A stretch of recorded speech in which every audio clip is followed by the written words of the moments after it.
Welcome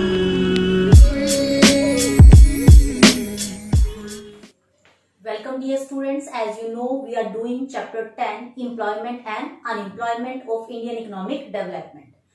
As you know previous video में हमने discuss किया जॉबलेस ग्रोथ.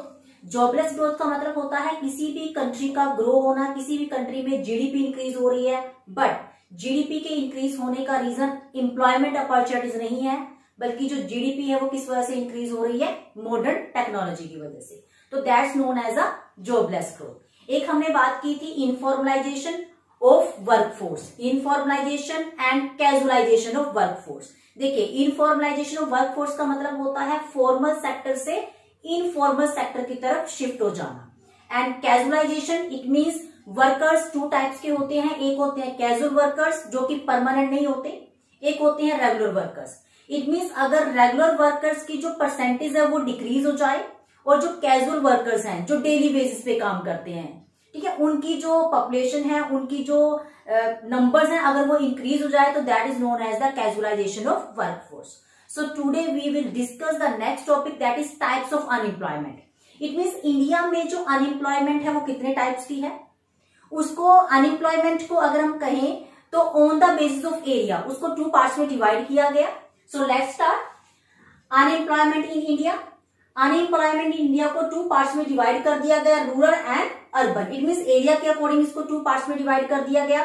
विलेजेस में जो अनएम्प्लॉयमेंट है वो कितने टाइप्स की है, सेम वैसे ही जो अर्बन एरिया है उसमें जो अनएम्प्लॉयमेंट है वो कितने टाइप्स की है. तो फर्स्ट ऑफ ऑल बात करेंगे इसमें रूरल अनएम्प्लॉयमेंट की. रूरल एरिया में जो अनएम्प्लॉयमेंट है that may be two types. First disguised unemployment and second that is seasonal unemployment. First of all disguise जो अनएम्प्लॉयमेंट है, डिस्गाइज का मतलब होता है छिपा हुआ. इट मींस कोई भी ऐसी चीज जो हिडन है, जो एग्जैक्टली सामने से दिखाई नहीं देती, तो that is disguised unemployment. First of all definition देखिए इसकी. Disguised employment occur when number of worker engage in a job is much more than actually required. It means disguised unemployment का मतलब होता है किसी भी काम को करने के लिए जितने पर्सन एक्चुअल में चाहिए अगर उससे ज्यादा पर्सन उसमें लगे हुए हैं. एंड टू अकम्प्लिश इट, किसी भी काम को कंप्लीट करना है, उसके लिए सपोज करो हमें 5 वर्कर्स चाहिए लेकिन वहां पे 7 या 8 वर्कर्स काम कर रहे हैं और अगर उन 8 में से 3 वर्कर्स को निकाल दिया जाए तो प्रोडक्शन के ऊपर कोई भी इफेक्ट नहीं होगा. प्रोडक्शन जो है वो एज इट इज रहेगी, आउटपुट जो है उसका लेवल एज इट इज रहेगा. तो इट मींस 3 पर्सन जो एक्स्ट्रा लगे हैं उसको हम क्या बोलेंगे, disguised unemployed person. If some of them are withdrawn from that job, total production will not fall. It means production के ऊपर कोई भी इफेक्ट नहीं होगा अगर हम जो नंबर है उसको 8 से 5 कर दें, क्योंकि एक्चुअल में जो रिक्वायर्ड पर्सन थे वो कितने थे, 5, लेकिन लगे कितने हुए हैं, 8. तो इसके जो रीजन है, इट मींस मेनली इस टाइप की जो अनएम्प्लॉयमेंट है वो रूरल एरिया में पाई जाती है. इसके बेसिक रीजन क्या है. फर्स्ट जो रीजन है joint family system. Joint family system का मतलब होता है जैसे वी नो विलेजेस में जो पर्सन्स हैं वो ज्वाइंट फैमिलीज में रहते हैं. तो इट मींस वो क्या करते हैं, जो भी उनका फार्म एक्टिविटी है या जो भी उनकी एग्रीकल्चर का जो वर्क है उस पर वो सब मिलके काम करते हैं. इट मींस चाहे रिक्वायरमेंट है इतने पर्सन्स की चाहे नहीं है, लेकिन वो सब मिलके काम कर रहे हैं. सेकेंड जो रीजन है due to expansion of the family size. जैसे जैसे फैमिली का साइज इंक्रीज होता है द पर पर्सन होल्डिंग साइज रिड्यूस. तो पर पर्सन जो अवेलेबिलिटी है लैंड की वो क्या हो जाती है, कम हो जाती है. नेक्स्ट जो रीजन है that is lack of non farm job opportunities. Villages में other than farm, farm means agriculture, agriculture के अलावा अदर कोई ऑप्शन नहीं है. दैट्स वाई फैमिली में जितने भी मेंबर्स होते हैं वो सारे के सारे एग्रीकल्चर में लगे होते हैं और इस वजह से वहां पे डिस्गाइज्ड अनएम्प्लॉयमेंट पाई जाती है. सेकेंड टाइप की जो अनएम्प्लॉयमेंट है दैट इज सीजनल अनएम्प्लॉयमेंट. नाम से ही पता चल रहा है सीजन की वजह से, सीजन जैसे ही चेंज हुआ, ठीक है, उसकी वजह से जो अनएम्प्लॉयमेंट होती है. Actor simply because agriculture is a seasonal occupation. It means rural area में सीजनल अनएम्प्लॉयमेंट का जो रीजन है वो क्या है, एग्रीकल्चर. क्योंकि जो एग्रीकल्चर है वो पूरा साल उसमें आपके पास काम नहीं होता. एक सीजन में, एक पार्टिकुलर सीजन है, कुछ पार्टिकुलर मंथ्स होते हैं जिसमें आपके पास काम होता है. अदर देन जो मंथ्स है उसमें जो फार्मर्स हैं या जो भी वर्कर्स उसमें एंगेज होते हैं वो फ्री होते हैं. And it depend upon the condition and the method of cultivation in different state. It means seasonal जो unemployment है वो कितने टाइप की होगी. कितने लंबे टाइम तक या कितने मंथ जो है फार्मर्स या जो वर्कर्स उसमें एंगेज है वो अनएम्प्लॉयड रहेंगे, that depend on the condition and method of cultivation.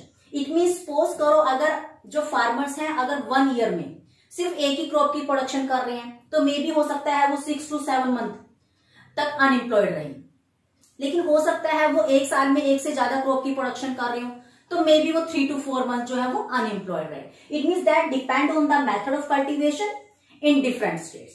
Second जो रीजन है, 1 crop in a year usually remain unemployed for 5 to 7 month. अभी जो डिस्कस किया, अगर हम 1 साल में सिर्फ एक ही क्रॉप की प्रोडक्शन करते हैं, जैसे सपोज करो हमने वीट की प्रोडक्शन की, तो वीट की प्रोडक्शन करने में मैक्सिमम आपको 3 to 4 मंथ्स लगेंगे, ठीक है, मैक्सिमम 5 मंथ्स लेंगे, उसके रिमेनिंग जो मंथ्स है वो फार्मर क्या रहेंगे, अनएम्प्लॉयड रहेंगे।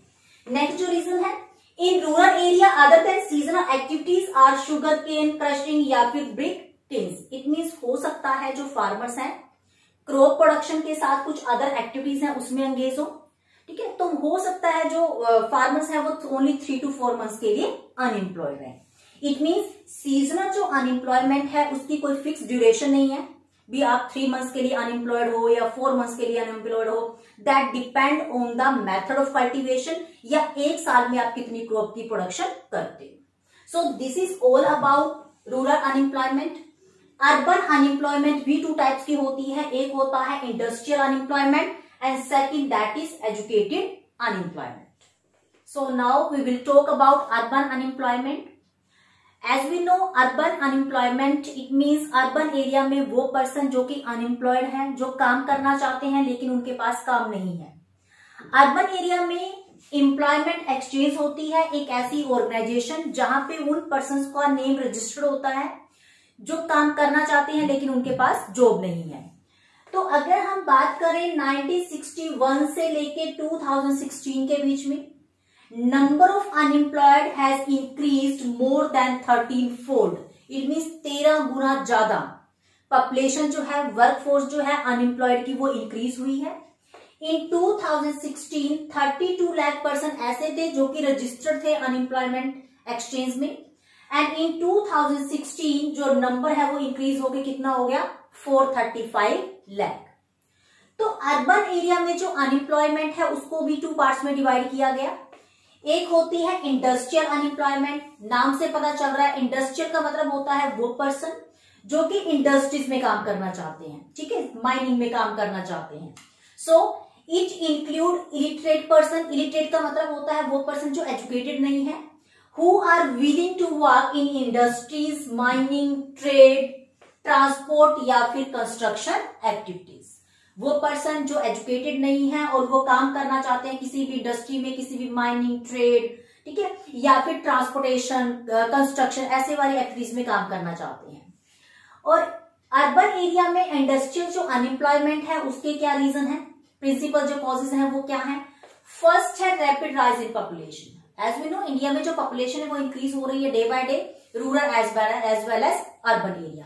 तो अर्बन एरिया में सबसे बड़ा जो रीजन है अनएम्प्लॉयमेंट का that is population. Population continue increase हो रही है। सेकंड जो रीजन है that is concentration of industry in the urban area. आपने भी देखा होगा मैक्सिमम जितनी भी इंडस्ट्रीज है वो अर्बन एरिया में है, ठीक है, बहुत ही कम इंडस्ट्रीज है जिसको रूरल एरिया में स्टैब्लिश किया गया, क्योंकि अर्बन एरिया में इंडस्ट्रीज बहुत ज्यादा है। तो इसलिए जो पर्सन है दे माइग्रेट, रूरल एरिया से जो पर्सन है वो अर्बन एरिया में माइग्रेट हो जाते हैं इन सर्च ऑफ जॉब। लेकिन अगर उनको वहां जाके जॉब ना मिले तो वो वहां की उस पॉपुलेशन को इंक्रीज करेंगे जो कि अनएम्प्लॉयड है। थर्ड इसका जो रीजन है, industry in India are relying more on capital intensive technology. जैसा कि आपको पता है भी जो टेक्नोलॉजी होती है वो 2 टाइप्स की होती है, एक होती है लेबर इंटेंसिव, दूसरी होती है कैपिटल इंटेंसिव। लेबर इंटेंसिव का मतलब होता है जिसमें हम ज्यादा से ज्यादा लेबर को यूज करें, कम से कम मशीनें, कम से कम कैपिटल यूज हो।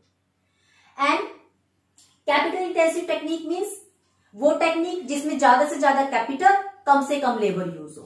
इंडिया में जो टेक्नोलॉजी है वो कैसे वाली यूज हो रही है, capital intensive technology. It means हम ज्यादा से ज्यादा कैपिटल, ज्यादा से ज्यादा टेक्निक्स के ऊपर डिपेंड है। इट मीन्स एम्प्लॉयमेंट अपॉर्चुनिटीज कम है।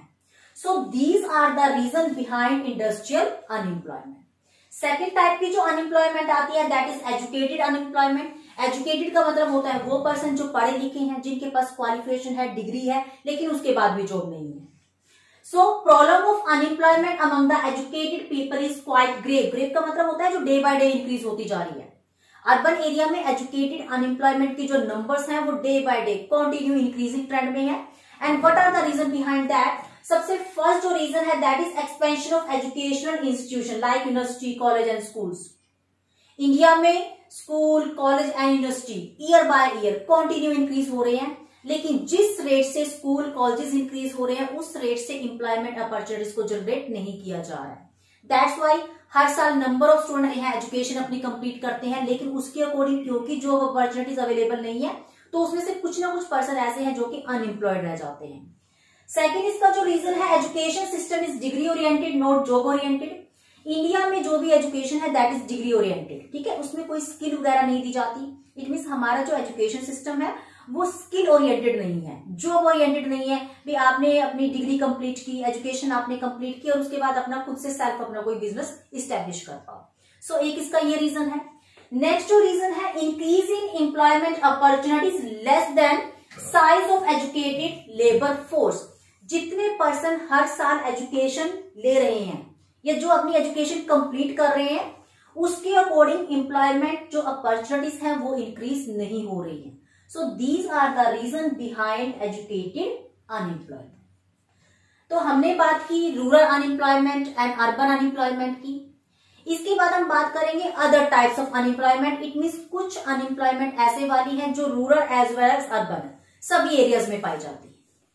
So now we will talk about some common type of unemployment. It means वो अनएम्प्लॉयमेंट जो rural as well as urban area दोनों में पाई जाती है। उसमें सबसे पहले जो आता है that is open unemployment. Open means बिल्कुल क्लियर, जो पर्सन अनएम्प्लॉयड है। It occur when a worker is willing to work and has the necessary ability to work yet he does not get work। It means वो situation जिसमें person willing भी है, काम भी करना चाहते हैं और कैपेबिलिटी भी है, कैपेबल भी है, उसके बाद भी अगर उनको काम ना मिले तो उन पर्सन को हम क्या बोलेंगे? Open unemployed person. तो इसमें हम इंक्लूड किसको करते हैं? सबसे पहले हम इंक्लूड करते हैं एग्रीकल्चर जो लेबर होती हैं, एग्रीकल्चर एरिया में जो पर्सन वर्किंग है, विलिंग है, काम करना चाहते हैं लेकिन काम नहीं है उनके पास। एजुकेटेड पर्सन, ठीक है, एजुकेटेड इट मीन जो क्वालिफाइड है लेकिन जॉब नहीं है। और माइग्रेटेड लेबर फोर्स। माइग्रेटेड का मतलब वो पर्सन जो विलेजेस से अर्बन एरिया में शिफ्ट हुए for in search of job, लेकिन उसके बाद भी उनके पास कोई जॉब नहीं है। तो इन पर्सन को हम किस में इंक्लूड करते हैं? ओपन अनएम्प्लॉयमेंट में। सेकेंड टाइप जो आता है that is the structural unemployment. देखिए स्ट्रक्चरल अनएम्प्लॉयमेंट का मतलब होता है इकोनॉमी में स्ट्रक्चर में जो चेंजेस हुए उसकी वजह से जो अनएम्प्लॉयमेंट आया। It means it occur due to the structural changes in the economy. और जो स्ट्रक्चरल जो चेंजेस होते हैं वो टू टाइप्स के होते हैं। एक होता है चेंज इन टेक्नोलॉजी, अगर टेक्निक चेंज हो जाए, जैसे टाइम टू टाइम टेक्निक्स में अपग्रेड होता है, हम क्या करते हैं ओल्ड टेक्निक्स की बजाय मॉडर्न टेक्निक्स को यूज करना शुरू कर देते हैं। तो वो पर्सन जो पहले ओल्ड टेक्निक्स को ऑपरेट कर रहे थे, उसमें उसके अकॉर्डिंग काम कर रहे थे, तो कई बार वो क्या हो जाते हैं? अनएम्प्लॉयड हो जाते हैं, क्योंकि नई टेक्निक्स को उनको ऑपरेट करना नहीं आता। They are not capable to do work according to new technology. So that's why old technocrats are no longer needed. It mean वो पर्सन जो ओल्ड टेक्निक्स की नॉलेज रखते थे उनको वो पर्सन अनएम्प्लॉयड हो जाते हैं। सेकेंड इसका जो रीजन होता है that is change in the pattern of demand. कई बार डिमांड चेंज हो गई, वो प्रोडक्ट जो पहले डिमांड में था लेकिन अब डिमांड में नहीं है, अब फैशन में नहीं है। तो इस वजह से क्या होता है, कई बार सर्टेन जो इंडस्ट्रीज है उसको बंद कर दिया जाता है। क्लोज डाउन का मतलब होता है इंडस्ट्री बंद हो गई, और जब इंडस्ट्रीज ही बंद हो गई तो उसके उन इंडस्ट्रीज में जो वर्कर्स काम कर रहे थे वो अनएम्प्लॉयड हो जाते हैं। So this is all about the structural unemployment. Third type की जो अनएम्प्लॉयमेंट होती है वो होती है साइक्लिंग अनएम्प्लॉयमेंट। देखिए साइक्लिंग अनएम्प्लॉयमेंट का मतलब होता है इकोनॉमी में जो साइकिल, साइकिल का मतलब होता है जो पोजीशंस जो होती हैं, जो सिचुएशंस आती हैं डिफरेंट टाइप की। It occur due to the cycling fluctuation in the economy. अब साइक्लिंग फ्लक्चुएशन होता क्या है, इस with the help of that diagram. Cycling जो फ्लक्चुएशन है इसमें मेनली 4 पोजीशंस होती हैं, 4 इसमें टाइप्स हो सकते हैं। सबसे पहले बूम, देन रिसेशन, इसके बाद डिप्रेशन एंड लास्ट रिकवरी। देखिए 1 बाय 1 डिटेल में इस चीज को स्टडी करेंगे। बूम का मतलब होता है वो कंडीशन जब मार्केट में बहुत तेजी होती है। इट मीन्स मार्केट में डिमांड बहुत ज्यादा है, प्रोडक्शन का लेवल बहुत ज्यादा है, इनकम का लेवल बहुत ज्यादा है, इन्वेस्टमेंट का लेवल बहुत ज्यादा है। तो इट मीन्स बूम का मतलब higher level of economic activity. Economic activity it means वो एक्टिविटी जिसका पर्पस क्या है, इनकम अर्न करना, प्रोडक्शन, कंजम्पशन, इन्वेस्टमेंट, सभी एक्टिविटीज का लेवल हाई है। अगर इन एक्टिविटीज का लेवल हाई होगा तो इससे एम्प्लॉयमेंट जो अपॉर्चुनिटीज है वो भी क्या हो जाएंगी, इंक्रीज हो जाएंगी। सेकंड जो पोजीशन होती है वो होती है रिसेशन। रिसेशन का मतलब होता है मंदी, मार्केट में थोड़ा सा डाउन आना शुरू हो गया, उसको हम क्या बोलते हैं, रिसेशन। और इसका जो रीजन है that is liquidity crunch. Liquidity का मतलब होता है फंड्स की अवेलेबिलिटी का कम हो जाना। इट मीन्स फंड्स अवेलेबल नहीं है। अगर फंड्स अवेलेबल नहीं है, अगर इन्वेस्टमेंट ही नहीं है, तो इससे प्रोडक्शन एक्टिविटी क्या हो जाएंगी, स्लो डाउन हो जाएंगी, कम हो जाएंगी, प्रोडक्शन का लेवल कम हो जाएगा। और प्रोडक्शन का लेवल कम होने से जो एम्प्लॉयमेंट अपॉर्चुनिटीज है वो भी रिड्यूस हो जाएंगी। नेक्स्ट जो कंडीशन आती है वो आती है डिप्रेशन। डिप्रेशन का मतलब होता है महामंदी। Depression it means aggregate demand decline. Aggregate का मतलब टोटल डिमांड, मार्केट में जो भी डिमांड का लेवल था वो टोटल ओवरऑल डिक्रीज हो गया।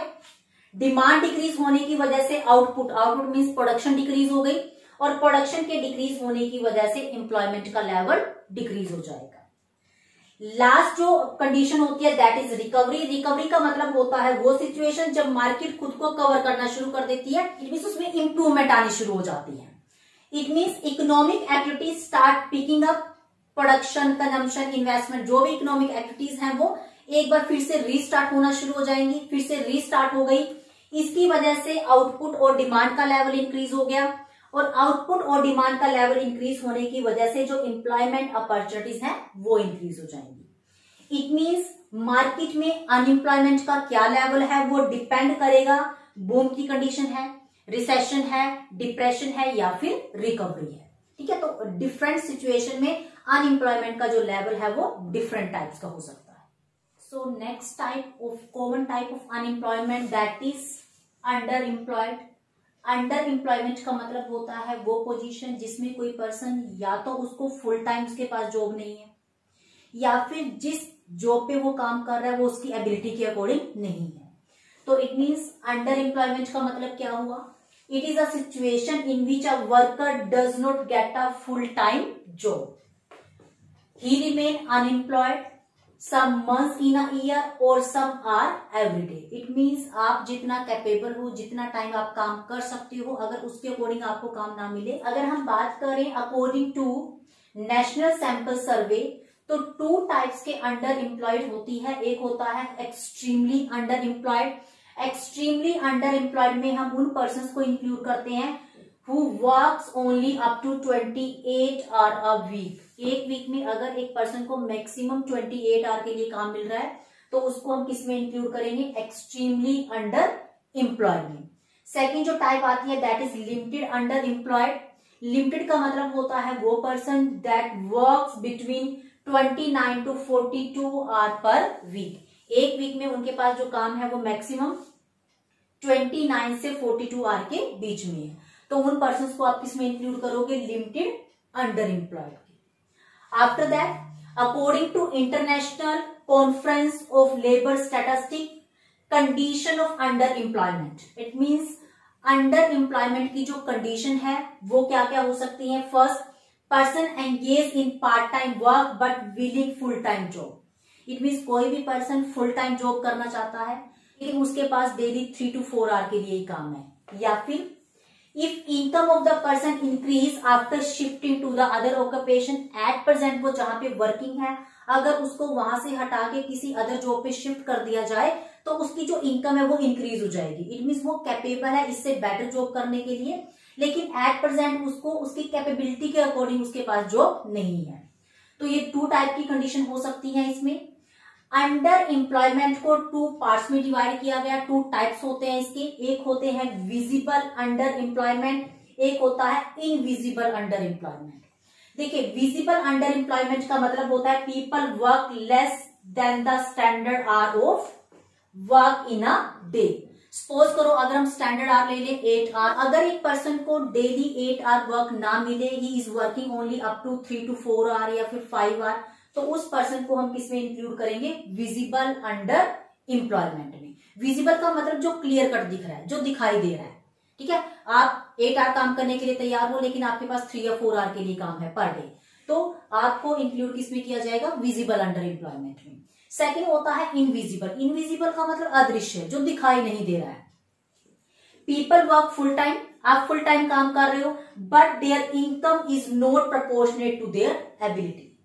कैपेबिलिटी के अकॉर्डिंग आपकी इनकम नहीं है। सपोज करो कोई पर्सन पीएचडी होल्डर है और वो क्लर्क की जॉब कर रहा है या पियोन की वो जॉब कर रहा है, it means he is deserving, वो 70 to 80,000 डिजर्व करता है मंथली, लेकिन he is getting only 10 to 15,000।